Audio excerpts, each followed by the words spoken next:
देशभक्ति एक बहुत ही स्ट्रॉन्ग फीलिंग है। ये लोगों को एक करती है। ये उन्हें अपने इतिहास, संस्कृति और भाषा पर गर्व महसूस कराती है। इसी भावना से लोग अपने देश के लिए लड़ते हैं। वो विदेशी राज से आजादी चाहते हैं। भारत का आजादी का संघर्ष इसी देशभक्ति की भावना से प्रेरित था। भारतीयों ने सदियों से विदेशी प्रभाव देखा था, लेकिन अंग्रेजों का राज्य अलग था। उन्होंने भारत के संसाधनों का शोषण किया। उन्होंने भारतीय संस्कृति और परंपराओं को दबाया।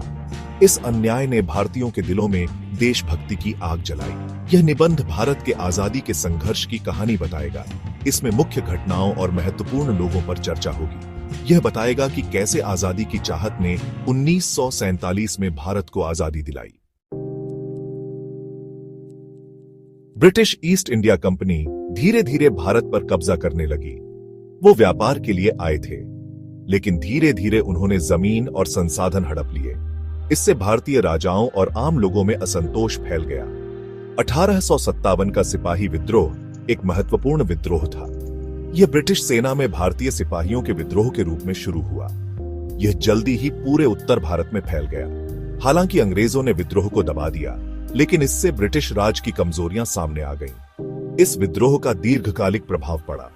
इसने ईस्ट इंडिया कंपनी के शासन का अंत किया। भारत ब्रिटिश ताज के सीधे नियंत्रण में आ गया। इसने भारतीयों में राष्ट्रवाद की भावना को भी बढ़ावा दिया।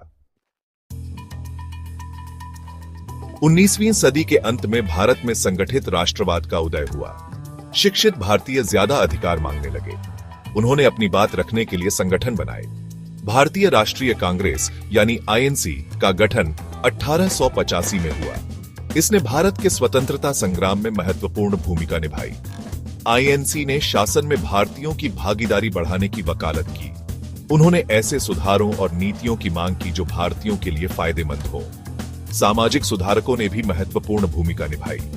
राजा राम मोहन राय और ईश्वर चंद्र विद्यासागर जैसे नेताओं ने सामाजिक बुराइयों को चुनौती दी। उन्होंने सती प्रथा, बाल विवाह और जाति व्यवस्था के खिलाफ लड़ाई लड़ी। उनके प्रयासों ने भारतीयों को एकजुट करने और राष्ट्रीय पहचान की भावना को बढ़ावा देने में मदद की। भाग 4, एकता में बल। भारतीय राष्ट्रीय कांग्रेस। भारतीय राष्ट्रीय कांग्रेस भारत के स्वतंत्रता संग्राम में प्रमुख शक्ति बन गई। दादा भाई नौरोजी, गोपाल कृष्ण गोखले और फिरोज शाह मेहता जैसे नेताओं ने स्वशासन प्राप्त करने के लिए एक क्रमिक और संवैधानिक दृष्टिकोण की वकालत की। कांग्रेस ने भारत के विभिन्न हिस्सों में वार्षिक सत्र आयोजित किए। इन सत्रों ने नेताओं को रणनीतियों पर चर्चा करने, जागरूकता बढ़ाने और ब्रिटिश नीतियों के खिलाफ जनमत जुटाने के लिए एक मंच प्रदान किया। 1905 में बंगाल का विभाजन एक महत्वपूर्ण मोड़ था। ब्रिटिश सरकार ने बंगाल प्रांत को धार्मिक आधार पर विभाजित कर दिया। इससे पूरे भारत में बड़े पैमाने पर विरोध प्रदर्शन हुए। इसने स्वशासन की मांग को तेज कर दिया और एकजुट प्रतिरोध की शक्ति का प्रदर्शन किया। भाग 5, महात्मा का दृष्टिकोण, अहिंसा और सत्याग्रह। मोहनदास करमचंद गांधी, जिन्हें प्यार से महात्मा गांधी कहा जाता है, 1915 में भारत लौटे। उन्होंने अपनी अहिंसक प्रतिरोध या सत्याग्रह की विचारधारा से भारत के स्वतंत्रता संग्राम को बदल दिया। गांधी सत्य, अहिंसा और निष्क्रिय प्रतिरोध में विश्वास करते थे।